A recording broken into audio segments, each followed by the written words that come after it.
Hi, my name's Stephen Hand from Archery Supplies. Today I want to talk about negative reviews that I get. So the reason I'm doing this is because I get negative reviews. And I want to let you know how it feels, how it makes my staff feel, and just the overall thing about negative reviews. Now, if you work a normal job, I'm going to say just whatever normal job, you don't have to deal with negative reviews. You don't have to worry that it doesn't matter who you talk to, they're going to drop a bad review on you. You don't have to deal with that stress. I worked 20 odd years in the public service, maybe more, and I didn't have to deal with negative reviews. All I got was awards, and it was like, you're doing amazing work, and pat on the back, right? That's what it was. Now I work a low paid job in an archery store. The customer service that I provide, that my staff provide, I believe is over the top. I don't believe there's another shop, industry that provides this level of customer service. You can let me know what it is and I certainly will use them. So, and I'm going to give a bit of background on that. So I had a guy drive 10 hours to come and see me on Thursday, and he brought two bows. And I spent about 4 hours with him. I had customers waiting 2 to 3 hours to be served.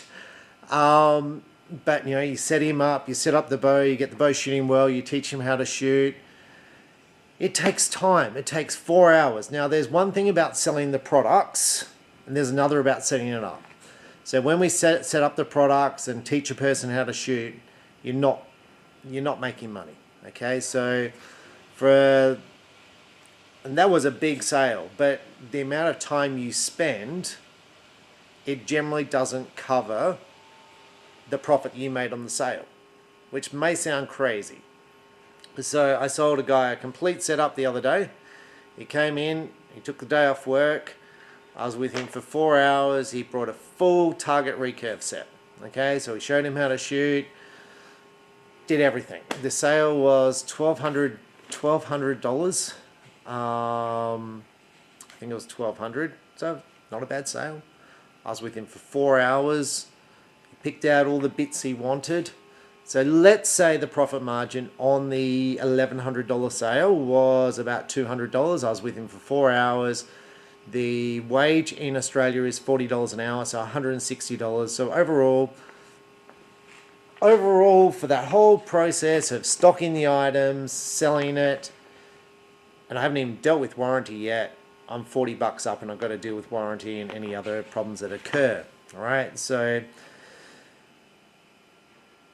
I'm going to say that there is just massive amounts of customer service in an archery shop. Like, you get half the phone calls are for where's my parcel, as far as in the post. How many days do you think it'll be there? Hi, I've got a 13-year-old compound bow. How much do you think I'll get for it? Where can I sell it? There's a similar bow on eBay for sale for $300. It's like, do golf stores get these phone calls? Like, I've got 2 sets of old golf clubs. Do I ring the golf store and say, hi, how much will you sell me your golf sticks for? How much do you think I'll get for them? Like, and you think this is a rare thing. It's absolutely not. It's every day. Every day it's like, I've broken this, I've done this. Why is this occurring? Why can't I get my broadheads to tune? What's this? Why is this occurring? It's like a help desk, but you don't get paid. Okay? So there's one component about picking the stock. There's another component about all the customer service that goes with it, and it's quite large. I've never seen anything like it. It's like, you go to get your car fixed, you don't go and say, hey mate, well, I don't think you do. You don't go, hey mate, how do I fix this in my car to the local mechanic? And how long do you think it will take? Can you just show me how to do this? He's like, he wouldn't do that. Anyway, so I want to go through some of these. It's a small business, and I've got a son, okay? My son is about 28. and you should say I should know his age. I don't know what year it is most of the time. But anyway, he's around 28 and he doesn't work in this store. He used to work in the store and he's very good with customers. He's a very nice person and he's a good shot. And he doesn't want to work here, right? He doesn't want to work in this store. Now, there is a handful of archery shops left in Australia. I'm going to say no one else is going to set up an archery store because there's no money in it. The amount of customer service required is over the top. The amount of costs, like for rent and all that, power, insurance, you just can't afford to do it. And if you're doing it, I don't know why you're doing it. Like you're doing it, well, I do it because I like the sport, I like the people, right? And so my son doesn't want to do it because he's like, the amount of effort you put in for how much money you make, it's a waste of time, right? Now, there's the part there that he doesn't seem, that he's missing, that you get a whole network of people and they appreciate your service and they keep coming back for you for 40, 50 years, okay? I've seen people grow up, I've seen them have kids and their kids get into archery. And what started off as a small business has grown into a bigger business and more stock and more customers, and you can't do it by yourself. Right, so I want to go through some of these and we'll just address them one at a time. So these are off Google. So I have 196 reviews on Google and I'm going to say most of them are positive. Most of them are very, very good. But I'm going to say when I spend 4 hours with a customer and I get them shooting good, set up their bow the way I would have my bow, or even maybe better than I have my bow, because often you'll see me with my bows, I don't even have my peep sight tied in because I haven't had time. They don't leave a review. So it's very, very rare you get left a review. We do about 50, 60 orders a day. We have probably, let's say 5, 6 customers in the store every day. So, and I've been running a store for 40 years and I have 196 reviews. Okay, so very rare you get one, but customers leave negative reviews. I'm going to say often they are not customers. Often they are fake accounts. I got a bit of it during COVID, or a fair bit of it during COVID. And I'm going to say there were probably other stores just trying to give me a bad name. But anyway, let's go through some of these. So Dennis, Stephen is horrible to deal with, extremely rude, and incorrect with the information he attempts to provide. Okay? He will lie and tell you what you need to hear to make him $1. Well, Dennis, I've just explained, and I try and explain in all my videos, there is no money in archery. If you can find the stuff better at a better price, buy it. It's like, for me, when I got started in archery, and I'm sort of going to harp on, like I brought a bow secondhand, the limbs broke in the first week. The bow cost me $700-800. I earned $500 a year at working at Woolworths. I had to pay for my own petrol, my own clothes, my own school.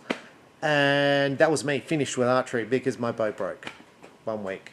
When I brought my first recurves and compound bows secondhand, there was no help. No one helped me to show me how to shoot. I was such a terrible shot that I would aim in the middle of the target when there was 4 targets on the field course. So there's 2 at the bottom, 2 at the top. I'd aim dead in the middle and hope that my arrow would randomly hit one of those targets. No one helped me. I just sat there and did it. There was no YouTube.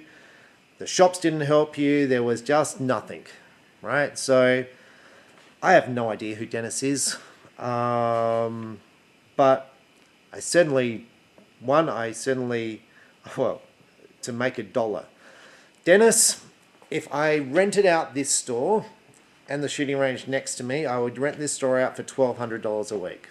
I would rent my shooting range next door for $800 a week. That's $2,000 a week. That's $100,000 a year I would make by not operating this business. I could sit at home on holidays, put my feet up. Okay, that's how much money I would make if I closed my door. I would make $100,000 a year by closing my door. I don't make that in this business. I don't. If I had a professional job, Dennis, like I used to have in the public service, and I hadn't been promoted, and I was still in the same level, I'd be on 200,000 a year. I was offered a job in the private enterprise at 500,000 a year. Okay, Dennis? So I don't know what you're referring to, but honestly, do your research when you buy archery gear. Do research, look up prices, do stuff, and if you need help, ask. It's that simple. If you go, look, I can't decide between this bow and this bow, what do you think? And I'm going to say it makes no difference, because there's a 14-year-old kid who can shoot a cheap-ass recurve, which is $200, and can shoot a score not better than 95% of the compound archers in this state. So a 14-year-old kid with a $200 recurve can shoot a score better than 95% of compound archers in this state. Okay, so like, I don't know. Do I really care about dollars? I think you've got the wrong store, but anyway. Chris Burns. This place advertises itself as an archery and darts supplier. I asked them to repoint my darts. No, we don't do that. That's true. I don't do that. That, it seems to me to be a nightmare, repointing darts. I don't know why you'd want to do it. It's a bit of a stretch calling yourselves a dart supplier when you don't repoint darts. Well, Chris, I can tell you why I don't repoint darts, because it's a problem. It takes time, and they can get jammed, they're tungsten. You need special tools, and how often are you going to need those special tools? And then how much are you going to charge to repoint a dart? I don't know. Like, the cost per hour is like, $1 a minute. I don't know. Anyway, so Chris thought it was necessary to give me a 1-star review because I don't repoint darts. Thank you, Chris. Mr. Dilly. I'd love to visit this store, but it's closed down. Shit, I didn't know. I've been calling regularly 6 times a day. It rings out. I live more than 1.5 hours away. And I don't want to turn up on a Saturday morning they're closed. Well, we were open back then, but now we're closed. Now, I'm going to tell you a bit about story about this. This weekend was the weekend of the National Archery Championships. It's the one day on the year that I close my store on a Saturday because I shoot the National Championships and my staff all shoot the National Championships, so I can't get people to work. Okay, so I close it on that Saturday. I have one Saturday off a year. I had one Saturday off a year.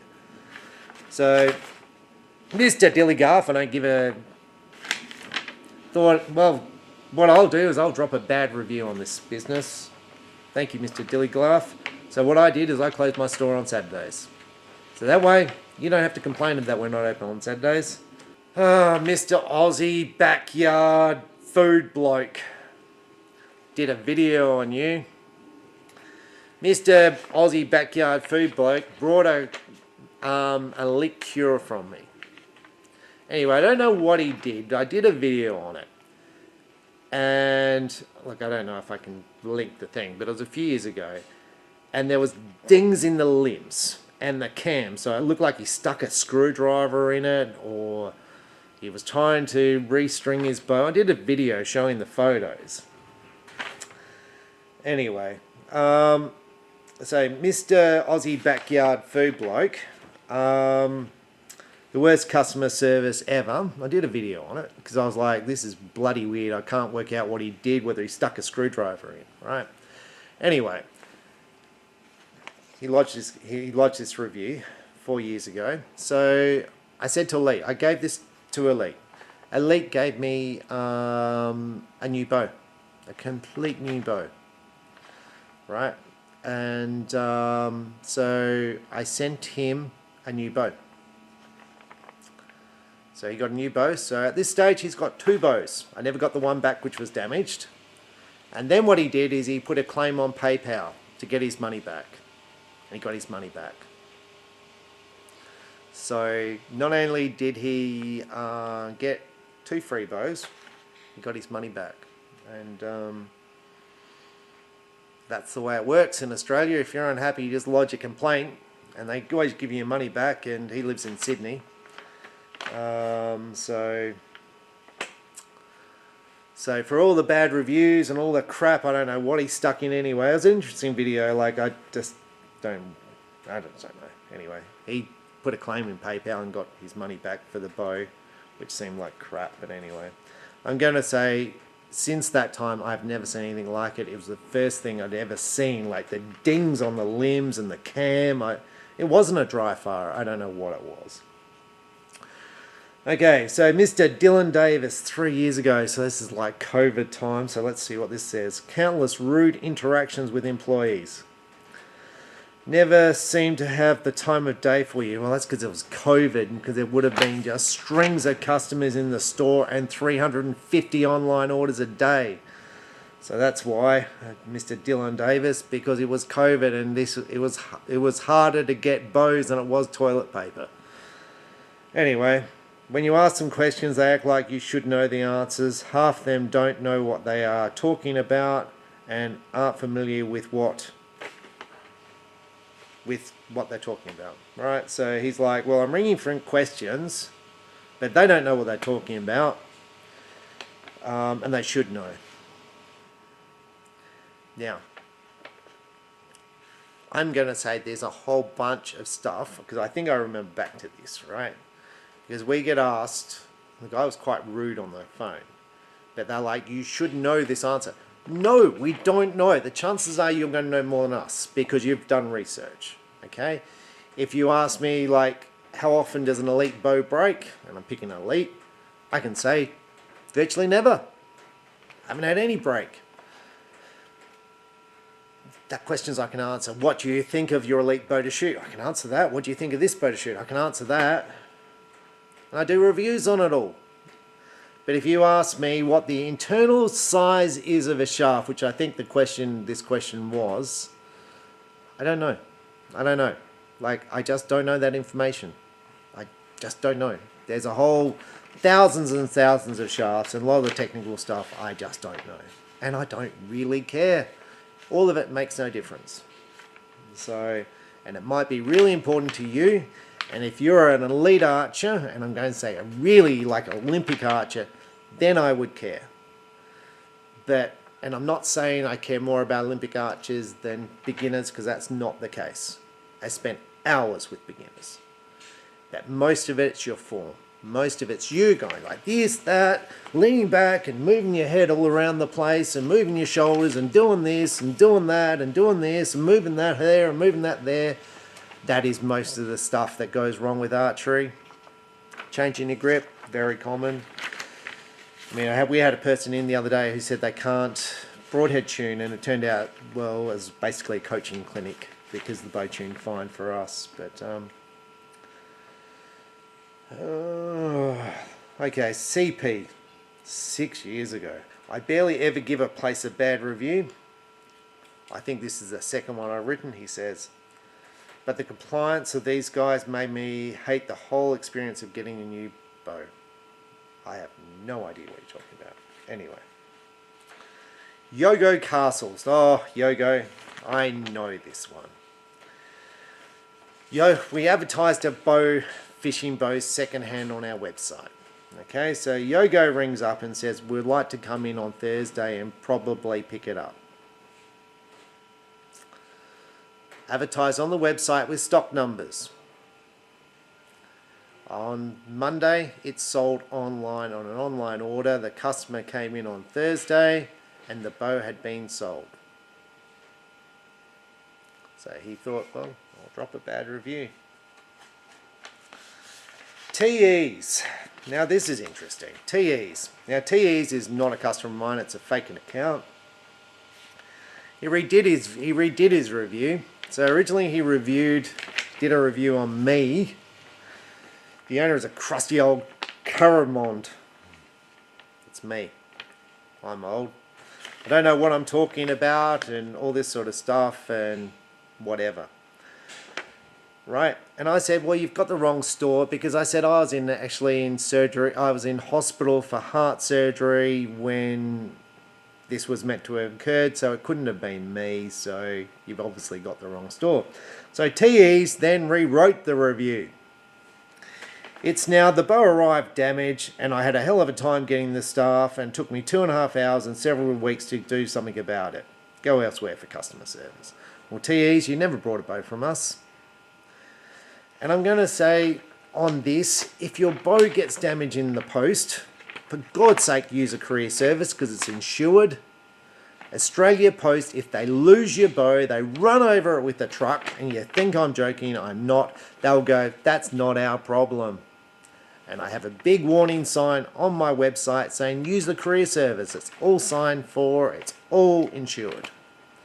And they're accountable. If the driver stuffs up, he's going to be slapped over the wrist. At the end of the day, I'm still going to wear the cost. Okay, I'm going to say it's insured, but they only give me a third of the cost of the items. Okay, so basically, if the bow's $1,000 and it's lost, they'll give me $300. But Australia Post tell me you're going to get stuffed. So anyway, Sean completely wasted his time. He called up the store and asked about recurve bows and stuff, and was told it was in stock. He proceeded to place the order. When he placed the order, it wasn't. He got a phone call to say it wasn't in stock. And would you be interested in a different poundage or a different size? Right, Sean, these are all my recurve bows. Please follow me for a second. Hopefully I'm not tripping over anything, because these are all my recurve bows. There and there. Here. All of them. Sean. All of them. Now I know it's really disappointing when we get stuff wrong. And I do try really hard. I have staff doing all these stock numbers on all this stuff. Look at like Motive FTXs, Explorers, Motive Fs, Black Wolves, Xenas. These are Xenas. Xena. More Xenas down here. More Xenas. Fivics, Argon X's, Gillos, Yuccas. Right? More Xenas. Aerodynes. Oh, we're missing this side. Right. So I understand your heartfelt thing when the bow is not in stock. When we have stock numbers and it doesn't, for some reason it's wrong. And I'm going to tell you, we try our best. And I'm going to tell you that Woolworths, a big department chain, Bunnings, tried their best too, and they had people going through doing stock numbers. Since I've been doing stock numbers, and I did reviews on this, I literally spend a full-time staff member trying to do these stock numbers, keep them up to date. And there's various reasons why they're not up to date. The system may not work at the time of point sale. There might be a warranty item where the customer's like, well, I'm not happy with that. So there's not actually a sale, but there's stock shrinkage and we didn't reduce the stock numbers. It could be it just walked out of the bloody store without being paid for. Right, so this is all the recurves. It's a nightmare. It's a nightmare. And I'm going to say, go on, I forgot his name already. Sean, I'm going to say that, I don't know what you ordered, but it would be one of these. Some of the times we have it and we just can't bloody find the thing. So it's like we've looked there, but it was actually there. That's very, very common. And it's a pain. And I'm going to say, I wish something made a difference in scores and all that sort of stuff. I wish that riser improved my score more so than this riser. I really wish that was the case. I do. I wish that the 14-year-old James who shoots his $200 riser didn't beat me by a whole bunch of points with my $2,000 recurve. And I do realise that purple is the most important factor when choosing a recurve bow. I do understand that. But to drop a review on a 1-star, like you said you got your money back and it was all fine, and I just don't know why you'd be like, just shop with other stores if you've been an arse. You can drop bad reviews on them because they won't have this level of stock. If you're stocking this level of stock, you're a moron, and I'm a moron, obviously, because it's a complete waste of time, right? So I would have been better to have all this stock in Bitcoin, right? So because Bitcoin went up 4 times in value, and I could have bought more houses. Right, so there's Sean. Oh, Harrison. Harrison, here's one of the dry fire ones. The owners accused me of dry firing the bow. Well, it's because you did, Harrison. Bows just don't blow up. And I've done countless videos on this, and I get it every single week in my shop that I did not dry fire my bow. I didn't derail my bow just exploded. It was sitting in its case and it just exploded by itself. Okay. I get it at least once a week, and almost every single day I get that, okay? And I'm going to say someone blew up the bow, okay? These are all my compound bows in my store.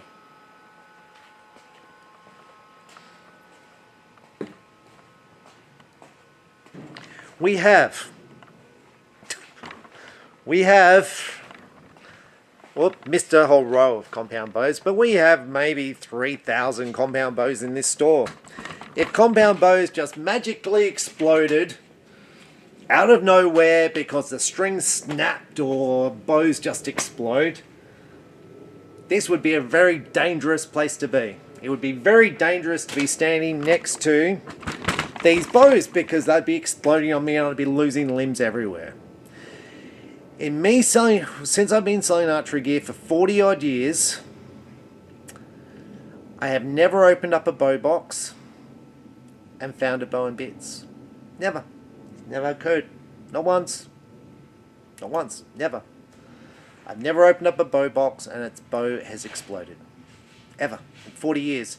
Now, if you own a shop and this has happened to you, because I'm sure you're dealing with these same things I'm talking about, bows magically exploding when they're in boxes, this would be a very dangerous place and you couldn't have an archery shop, because it would be the most dangerous spot on the earth to exist. And you couldn't walk down here. You would need safety banners and safety vests. So, I'm going to leave it there. These are all the things. And I got a review the other day from a guy. He didn't leave a comment. He left his name. I was like, this is weird. So I looked him up because I was like, who is he? Why is he leaving me a review? He shot 10 years ago. He only shot once. He shot a longbow 10 years ago. He left me a 1-star review. He's deleted it now. I don't know why. I never contacted him. Anyway, shot 10 years ago, longbow, shot clout once. At my archery club. Never met him. Never seen him. Don't know who he is. I'm pretty good with faces. Anyway, dropped a 1-star review with no comments. Like I said, he's deleted it now, so maybe he just stuffed up. I don't know. But, very, very weird. Anyway, I'll leave you with that. So, running a business, if you run a business, now you can pay for fake reviews. And I can go and show you a business who has fake reviews, right? They pay for fake reviews. I can pay for fake Google reviews and basically blow these ones out the water. But it's like, I don't even respond anymore. I'm like, look, it's really nice when my staff get a nice review, right? I've got a whole bunch of kids working. They're all archers, all local archers. And a lot of them are young. And sometimes one of the customers drops a nice review on them. And I think that is very nice. Because it's one thing to get paid. You know, you get paid however much you get paid to work here. That's not bad. They get paid pretty decent money. It's another for a customer to drop a review on you and go, look, he provided really good service, because that person can then use that review when he applies for a job, right? And it will help him get his next job. So it's a very nice thing to do. And I'm going to say about people who write negative reviews, what type of people are they? Think about it. Are they people who are successful? Are they people who have had success in life? Because if you've had success in life, you're not writing crap reviews on people. You're sad people who only want to hurt people. And that's the way your life lives. I'm gonna just leave this video on one point. So this is many years ago, I'm going to say 10 years ago, it's longer than that, maybe 15 years ago, I had this one customer. He dropped his bow. It was a PSE. He dropped his bow on the ground and chipped the cam. It was a PSE decree. I remember it because it's scarred in my head. Caused me trauma. So he rings me up and goes, Stephen, I need a new cam. I go, no problem, $100. $100. Cheap, right? Because cams are a lot more expensive now. Back then, they were $100. So I send him a new set of cams. New cam, bottom cam he needed because he dropped it. He gets the cam, he goes to second hand. And I was like, well, fine, send it back and I'll refund your money. He goes, no, I'm keeping it. And I'm like, well, it's not second hand. There's no such thing as second hand cams, but I can show you my cam wall. And he goes, like, it's second hand. So he proceeds to drop me a whole bunch of negative reviews on forums and everywhere. Anywhere he could. This vendetta continued for many, many years. And I'll just turn on the lights in here. This is my string making room. And anyway, I offered him his money back, and I was like, look, if you just take down the reviews, look, these are on my, well, where are they all? All here. These are all PSE cams, all old ones. If you want an old PSE cam, and I still have them, I'm probably the last place in the world who's got them. And anyway, so they all hang up there, and it's a pain in the ass. Because people ring up with their old PSEs and I'm going to go and look up there for them. And if they don't exist, then you're basically throwing your bow away. Anyway, the elites are in a different spot. Anyway, so he goes, no, I'm trying to save the world from you because, you know, you're terrible. And I was like, okay. So I just live with it. Anyway, I was like, don't buy from me anymore. Look, I can't even tell you his name. I looked him up. He had problems at work and he had problems with this and he had problems in his life. Anyway, a few years on, all left behind, doesn't buy from me anymore. He tries to buy a set of cams from me again for another PSE. And I'm like, and my staff were about to send them out. And I was like, I know that guy. He's the one who dropped the bad reviews on me. And I refunded his order and I said, you are not getting the cams. He said, oh, I thought that was behind us now. I thought you would have forgotten about it. I was like, you tortured me for 10 years for $100. I said, I offered you your money back. And I said, you could have sent the cams back if you weren't happy, and I was happy with that. But you were being an arse. He goes, I was in a really bad spot back then. No shit. And I was like, I never want to deal with you again. I never. He goes, oh, look, you know, I've moved on. He goes, I took down all those bad reviews everywhere I wrote from you. I said, the amount of damage you did for $100 cam, which was very, like, I processed it straight away for him. It was nice. $100. How much do you think I made on that cam? $10? No, I didn't make $10 because I had to go and pull the item. I had to go and look for it. I had to package it up. I had to post it. I would have lost money on the cam, and then all I get's negative reviews from this guy. Just years of hate. Anyway, I was in a bad spot. No joke. Of course you're in a bad spot, and you took it out on me. So I was like, you can deal with one of the other shops from now on and see what they're like, because I can tell you they're not as nice as I am. Anyway. I'm going to leave it there. I'm going to say overall, 99% of customers are fantastic. 99%. But the rare ones, they make you want to quit and close the doors. So anyway, I'm going to leave it there. my negative reviews.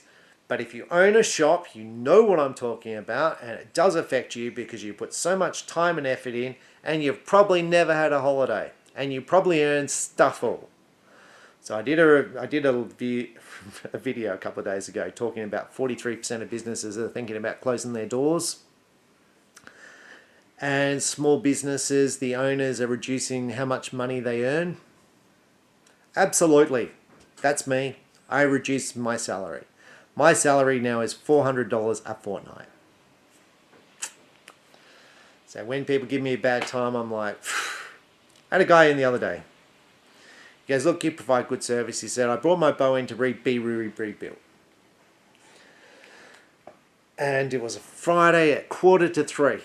Friday, 2:45, we close at 3, brings in his PSE, all in bits, and says, you know, rebuild my bow. And we say, takes a couple of hours, right? Okay, it takes a couple of hours to put it all back together, retime it, reset up everything. 2 hours, right?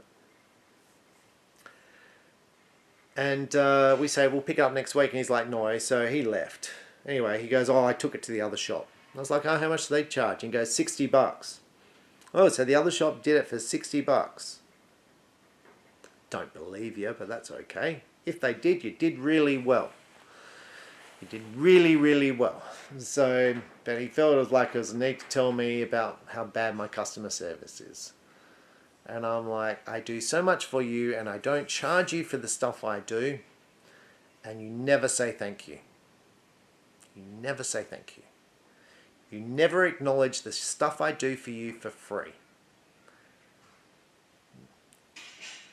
And I think about him and his business. What does he do for his customers for free?